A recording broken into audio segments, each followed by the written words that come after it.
السلام علیکم دوستو، میں ہوں علی اویس اور آج ہم U G C NET syllabus پر کی یونٹ 5 پر ایک نظر ڈالیں گے۔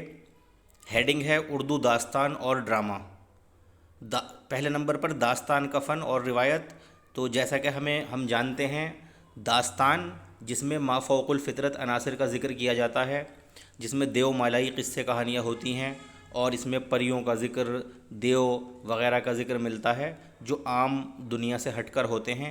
اور داستان کی خصوصیات میں سے ایک اہم خصوصیت یہ بھی ہے کہ یہ بہت لمبی لمبی ہوتی ہیں اور بہت بہت زیادہ اس میں جو پرانے وقتوں میں لوگ خالی ہوتے تھے یا ان کو ایک وقت گزاری کے لیے کچھ شغل چاہیے ہوتا تھا تو اس کے لیے داستان کا استعمال کیا جاتا تھا۔ تو وہی داستان ہے یہ۔ اس کا فن اور اس کی روایت کو ہمیں اس یونٹ میں سمجھنا ہے کہ اس کی کیا کیا خصوصیات ہیں اور کس کس طرح سے اس میں لوگوں نے اپنے جوہر دکھائے تھے۔ اب اس کے بعد دوسرے نمبر پر اردو کے اہم داستان گو اور داستانیں، تو اسی میں ہمیں یہ بھی تیار کرنا ہے جو داستانیں ہیں، جیسے کہ ملا وجہی کی سبرس ہے اور فضل علی خاں فضلی کی کربل کتھا ہے۔ اس میں بتاتا چلوں کہ ملا وجہی یہ وہی ہیں کہ جن کی مثنوی قطب مشتری کے بارے میں ہم پیچھے سنتے ہوئے آ رہے ہیں۔ ان کا نام اسد اللہ وجہی ہے۔ تو قطب مشتری جس طرح مثنویوں میں ان کی مثنوی بھی بہت زیادہ مقبول اور مشہور ہوئی، اسی طرح ان کی یہ داستان سبرس کو بھی بہت زیادہ شہرت ملی۔ اس کے بعد فضل علی خاں فضلی کربل کتھا جنہوں نے داستان لکھی۔ انشاء اللہ خاں انشا، ان کی رانی کیتکی کی کہانی نامی داستان انہوں نے لکھی، اور اس کے بارے میں یہ بھی کہا جاتا ہے کہ اس میں انہوں نے فارسی اور عربی کے لفظ استعمال نہیں کیے۔ میر امن تو بہت مشہور مصنف گزرے ہیں فورٹ ولیم کالج کے۔ ان کی داستان باغ و بہار ہے اور یہ داستان بھی بہت مشہور ہے، بلکہ اپنے آپ میں یہ اپنی مثال آپ ہی ہے۔ اور فورٹ ولیم کالج کی نمبر 1 تمام تصنیفات میں اگر کسی کو نمبر 1 کہا جائے تو شاید وہ باغ و بہار ہی ہوگی۔ اور اس کے بارے میں یہ بھی کہا جاتا ہے کہ یہ قصہ چہار درویش کا ترجمہ ہے جسے میر امن دہلوی نے اپنے لفظوں میں ادا کیا ہے۔ اس کے بعد رجب علی بیگ سرور فسانہ عجائب نامی داستان کے مصنف ہیں، اور یہ داستان دراصل بات یہ ہوئی تھی اس وقت کہ باغ و بہار جب لکھی گئی تو وہ بہت آسان زبان میں تھی اور بہت آسان اردو اس میں استعمال کی تھی میر امن نے، تو لکھنوی لوگوں کو یہ بات کچھ ناگوار لگی اور انہوں نے اردو زبان کی کمتری اس میں محسوس کی ہوگی غالباً۔ تو اس وقت پھر رجب علی بیگ سرور کھڑے ہوئے اور انہوں نے فسانہ عجائب جیسی داستان لکھنے کا اپنے دل میں ایک عزم کیا اور پھر یہ داستان لکھی۔ تو یہ مقفع اور مسجع پوری طرح سے ایک ثقیل اردو جسے کہنا چاہیے لکھنوی انداز میں، اور یہ بھی اپنے آپ میں ایک بہت زیادہ نامی اور بہت جسے کہنا چاہیے مثالی داستان ہے۔ اب اس کے بعد میر محمد تقی خیال کی داستان بوستان خیال نام سے ہے۔ تو یہ ہمارے 6 ٹوٹل داستانیں اس میں ہیں جو ہمیں تیار کرنی ہیں۔ اب اس کے بعد تیسرے نمبر پر ڈرامے کا فن اور اس کا آغاز و ارتقاء۔ ڈرامے کو دیکھنا ہے، ڈرامے کے فن کو اور اس کے آغاز و ارتقاء کو دیکھنا ہے۔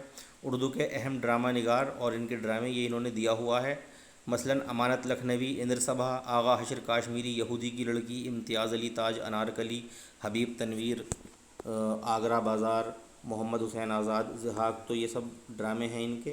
اس کے بعد یہ ہماری یونٹ 5 پوری ہو جاتی ہے۔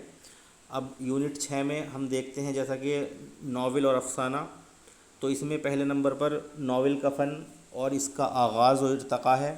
اس کے بعد اردو کے اہم ناول نگار اور ان کے ناول ہیں، مثلاً پنڈت رتن ناتھ سرشار، فسانہ آزاد، یہ بہت مشہور ناول ہے۔ اس کا کردار خوجی ہے ایک جو اکثر امتحانات میں پوچھا جاتا ہے۔ پھر ڈپٹی نذیر احمد ہیں جن کو تو اردو کے ناول شروعات ان سے کہی جاتی ہے کہ اردو کی ناول نگاری کی شروعات جو ہوئی ہے وہ ڈپٹی نذیر احمد سے ہوئی ہے۔ توبۃ النصوح ان کا ایک بہت مشہور ناول ہے۔ اس کے بعد عبدالحلیم شرر ہیں فردوس بری کے لکھنے والے۔ پھر مرزا ہادی رسوا کا نام بہت بڑا ہے، امراؤ جان ادا ان کا مثالی ناول ہے۔ پریم چند کا گودان ہے، یہ میں سب ان ناولز کے نام لے رہا ہوں جو ہمارے سلیبس میں ہیں۔ عصمت چغتائی، ٹیڑھی لکیر، راجندر سنگھ بیدی کا ناول ہے ایک چادر میلی سی، قرۃ العین حیدر، ان کا ناول آگ کا دریا ہے جو بہت لیندی ہے، لمبا ہے اور بہت 2500 سالہ تاریخ پر مبنی ہے، اور بہت اس میں سے کچھ پوچھا جاتا ہے امتحانات میں۔ شوکت صدیقی، خدا کی بستی، ان کا ناول ہے۔ عبداللہ حسین کا ناول اداس نسلیں ہیں۔ انتظار حسین کا ناول بستی ہے، اور آخر میں الیاس احمد گدی، ان کا فائر ایریا ہے۔ اب اس کے بعد تیسرے نمبر پر افسانے کا فن ہے، اور اس کا آغاز و ارتقا بھی ہے۔ اب اس میں اردو کے اہم افسانہ نگار اور ان کے افسانے۔ تو پہلے نمبر پر پریم چند کا نام ہے۔ افسانوں کی دنیا میں اگر ہم آئیں تو پھر اردو کے اندر افسانہ نگاری کا موجد پریم چند کو قرار دیا جاتا ہے۔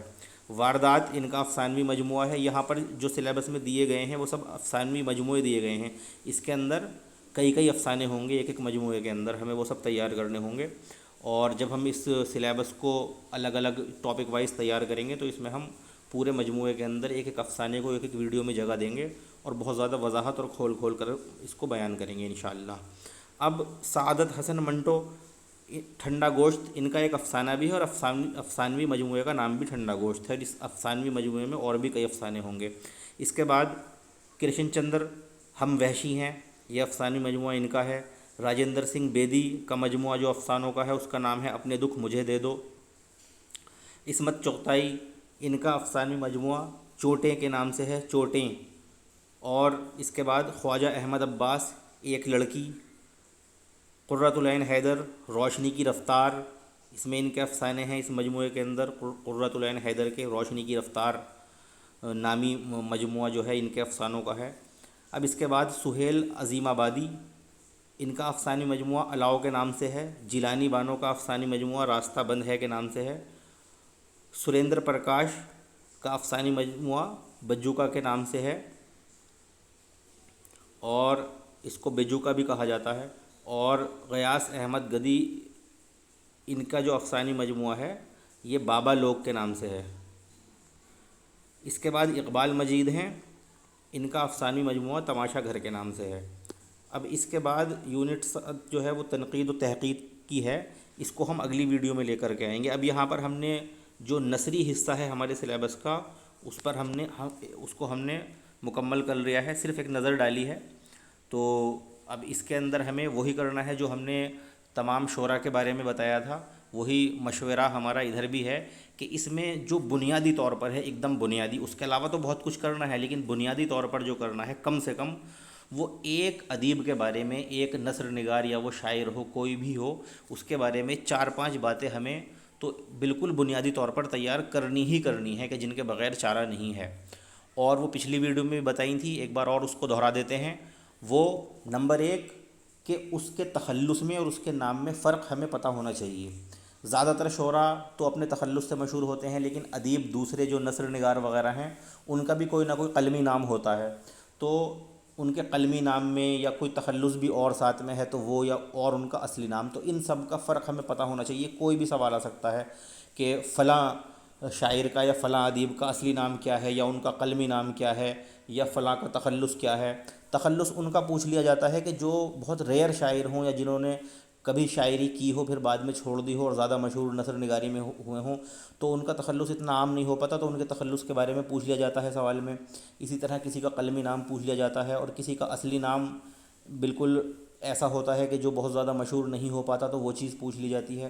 تو پہلا پوائنٹ ہے ہمارا ان کے نام، قلمی نام اور لقب، خطاب اور تخلص، ان سب کا ہمیں پتہ ہونا چاہیے۔ یہ 4-5 چیزیں ایک ہی پوائنٹ میں آ رہی ہیں۔ مثلاً علامہ اقبال ہیں، نام محمد اقبال ہے، اور ان کا خطاب جو ہے وہ شاعر مشرق ہے، حکیم الامت بھی ان کو کہا ہے حسن نظامی صاحب نے۔ اس کے علاوہ ان کا تخلص اقبال ہے۔ تو یہ سب باتیں جو ہیں ہر ادیب، ہر شاعر، ہر نثر نگار کے بارے میں یہ ایک ہی پوائنٹ میں یہ 4-5 چیزیں آئیں گی۔ اس کا ایک نام ہوگا، اس کا ایک تخلص ہوگا، کچھ اور مزید ہوگا تو ایک قلمی نام بھی الگ سے ہوگا اگر وہ نثر نگار ہے۔ اس کے علاوہ اس کے کچھ لقب ہوں گے، کچھ خطاب ہوں گے، یہ سب چیزیں اس کی ہوں گی۔ اب دوسرے نمبر پر تاریخ ولادت اور تاریخ وفات، ان کو ہمیں دیکھنا ہے سن عیسوی، اور اگر ممکن ہو تو بہت اچھا ہے اگر ہم اس کا سن ہجری بھی دیکھ لیں۔ اس کے بعد ہمیں پتہ ہونا چاہیے ان کے والد کا نام بھی، کہ ان کے والد کا کیا نام ہے، اور ان کے بارے میں جو کچھ بیسک چیزیں ہیں کہ یہ کہاں کے رہنے والے تھے یا کہاں پیدا ہوئے، یہ ساری باتیں ہمیں ان کے بارے میں، یہ 4-5 پوائنٹ ہیں مشکل سے، یہ سب ہم کو پتہ ہونی چاہیے، اور یہ بالکل بنیادی ہیں، اور ان میں اگر ہم اپنے سلیبس کے اندر موجود تمام ادیبوں کی یہ بیسک 4-5 پوائنٹ بھی ہم یاد کر لیں تو کم سے کم 4-5 سوال ہمارے ہر ایگزام میں اگر حل ہو جائیں تو اس میں کوئی حیرت نہ ہو۔ تو یہ ہمارا بالکل بنیادی ہے۔ اب اس کے بعد اگلی ویڈیو میں ہم یونٹ 7 کو دیکھیں گے، اس پر ایک نظر ڈالیں گے، تنقید و تحقیق ہے۔ اب اس ویڈیو کو یہیں پر روکتے ہیں، اور آپ سے گزارش ہے کہ آپ ہمارے ساتھ جڑے رہیں۔ جڑے رہنے کے لیے آپ ہمارے چینل کو سبسکرائب کریں، ویڈیو کو لائک شیئر کمنٹ وغیرہ سب کچھ کریں۔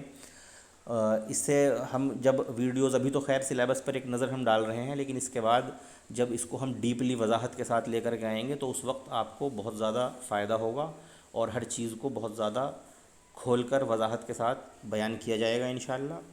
تو آپ ہمارے ساتھ بنے رہیں، چینل کو سبسکرائب کریں۔ اللہ حافظ، فی امان اللہ، السلام علیکم ورحمۃ اللہ۔